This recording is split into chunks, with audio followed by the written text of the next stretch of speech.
သပင်ဆေးဆိုးတဲ့နေရာမှာရှုပ်ဆေးတွေကိုတော်တော်များများကပုံမှန်တိုင်းပဲသုံးကြပါတယ်ဒါကတော့3% ရှုပ်ဆေးကိုလင်းစင်းနေတဲ့နေရာသုံးမယ်6% ရှုပ်ဆေးကိုနည်းနည်းလက်တဲ့နေရာမှာသုံးမယ်9% 12% တို့ကိုမြင့်တဲ့နေရာမှာသုံးမယ်ဆိုပြီးတော့သုံးပြကြတာများပါတယ်ဒါပေမဲ့ရှုပ်ဆေးတွေကိုရောစပ်အသုံးပြုရတဲ့ formula ကိုကြတော့မြင်တော့မြင်ဘူးတယ်သိနားမလည်ကြပါဘူးကျွန်တော်ဒီနေ့အဲ့ဒီချုပ်သေးတွေကိုရောစပ်အသုံးပြုတဲ့ဤဗျူဟာလေးကိုကျွန်တော်ပညာဒါနအနေနဲ့မျှဝေပေးသွားမှာဖြစ်ပါတယ်ချုပ်သေးတွေကိုဘယ်လိုရောစပ်အသုံးပြုမလဲဆိုရင်ကျွန်တော်တို့ချုပ်သေးကိုအင်္ဂလိပ်လို diploma peroxide လို့ခေါ်ပါတယ်သူ့ရဲ့ chemical format ရတော့ A2O သူတို့ခေါ်ပါတယ်ဒီအကြောင်းကိုကျွန်တော်နောက်မှအသေးစိတ်ရှင်းပြပေးပါမယ်အခုလောလောဆယ်ချုပ်သေးတွေကိုဘယ်လိုရောစပ်အသုံးပြုမလဲဆိုတဲ့သင်ခန်းစာအုပ်ကိုတွားကြည့်ပါမယ်အရင်ဆုံး level 1အနေနဲ့မရှိတဲ့ရှုပ်သေးတွေကိုကျွန်တော်တို့ဘယ်လိုပေါင်းဆက်အသုံးပြုလို့ရတယ်လဲဥပမာကျွန်တော်တို့ဆိုင်မှာသုံးနေရင်လည်းရှုပ်သေးကုန်သွားတာမျိုးရှုပ်သေးကဝယ်မရတာမျိုးပေါ့နော်အဲ့လိုမျိုးဆိုရင်ကျွန်တော်တို့မရှိတဲ့ရှုပ်သေးတွေကိုကျွန်တော်တို့ရှိတဲ့ရှုပ်သေးနဲ့ပဲရောစပ်အသုံးပြုလို့ရပါတယ်အဲ့ဒါကဘယ်လိုအသုံးပြုမလဲဆိုရင်ဥပမာ10% ရှုပ်သေး10% ရှုပ်သေးမရှိခဲ့ဘူးဆိုရင်ကျွန်တော်တို့ဘယ်လိုပေါင်းဆက်အသုံးပြုမလဲ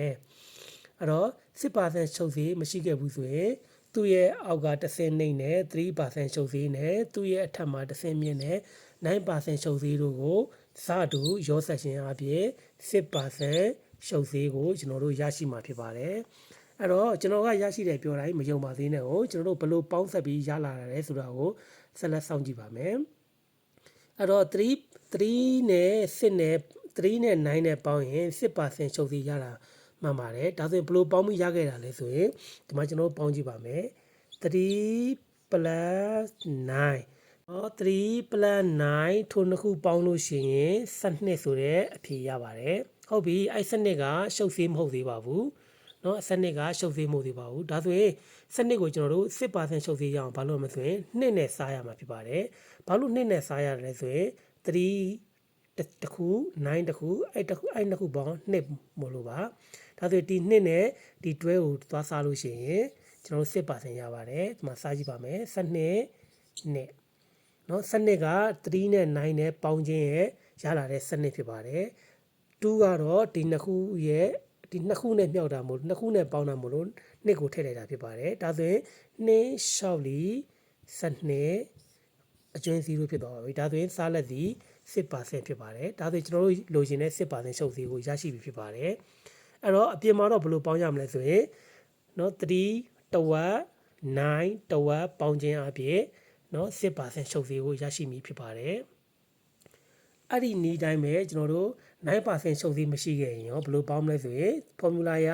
သူ့ရဲ့အောက်က10နှိမ့်နဲ့10% ရှုပ်သေးရဲ့သူ့ရဲ့အထက်မှာ10နှိမ့်နဲ့10မြင့်နဲ့12% ရှုပ်သေးကိုစားတူရောပေးခြင်းအပြင်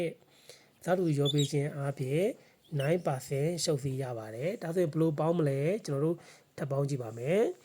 เนาะ10% plus เนาะ12% equal to 10နဲ့12နဲ့ပေါင်းလို့ရှိရင်18ရမှာဖြစ်ပါတယ်10နဲ့12နဲ့ပေါင်းရင်18ရမှာဖြစ်ပါတယ်အဲ့တော့ကျွန်တော်တို့အဲ့18ကိုဘာနဲ့ပြန်စားမလဲဆိုရင်2နဲ့ပြန်စားပါမယ်အဲ့ဒါကျွန်တော်ဒီနားမှာပေါင်းပြပါမယ်18เนาะ18နဲ့2 9လီ18ရပါမယ်ဒါဆိုရင်အကျွင်း0ဖြစ်သွားတာဖြစ်တဲ့အတွက်9%ကျွန်တော်တို့လိုချင်တဲ့9%ရှုပ်သေးကိုရရှိမှာဖြစ်ပါတယ်ဟုတ်ပြီဒါကတော့ကျွန်တော်တို့မရှိတဲ့ရှုပ်သေးတွေကိုပေါင်းဆက်အသုံးပြုတာဖြစ်ပါတယ်ဒီနေရာမှာမေးစရာတစ်ခုရှိတာက3% ရှုပ်သေးမရှိခဲ့ရင်ရောဒါဆိုရင်တော့ကျွန်တော်တို့ပေါင်းဆက်လို့မရပါဘူးဘာလို့ဆိုရင်သူ့အောက်မှာရှုပ်သေးမရှိတော့တဲ့အတွက်ပါဒါတော့ level 1သင်ခန်းစာအနေနဲ့ရှုပ်သေးတွေကိုပေါင်းဆက်ခြင်းအပြင်ကိုယ်မှမရှိတဲ့ရှုပ်သေးလေးတွေကိုရယူခြင်းဖြစ်ပါတယ်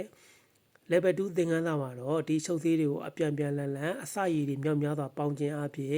ဘယ်နေရာတွေမှာအသုံးတဲ့သေးလဲဆိုတဲ့သင်ခန်းစာကိုဆက်လက်ဖော်ပြပေးသွားမှာဖြစ်ပါတယ်ဒီဗီဒီယိုလေးကမိတ်ဆွေတို့တဲ့အကျိုးရှိတယ်ဆိုရင်ကျွန်တော်ရဲ့ comment အောက်မှာအဆင်ပြေကြောင်းဒါမှမဟုတ်လည်းမိမိသိရှိလိုတာလေးတွေကိုဆက်လက်မေးမြန်းခြင်းအပြင်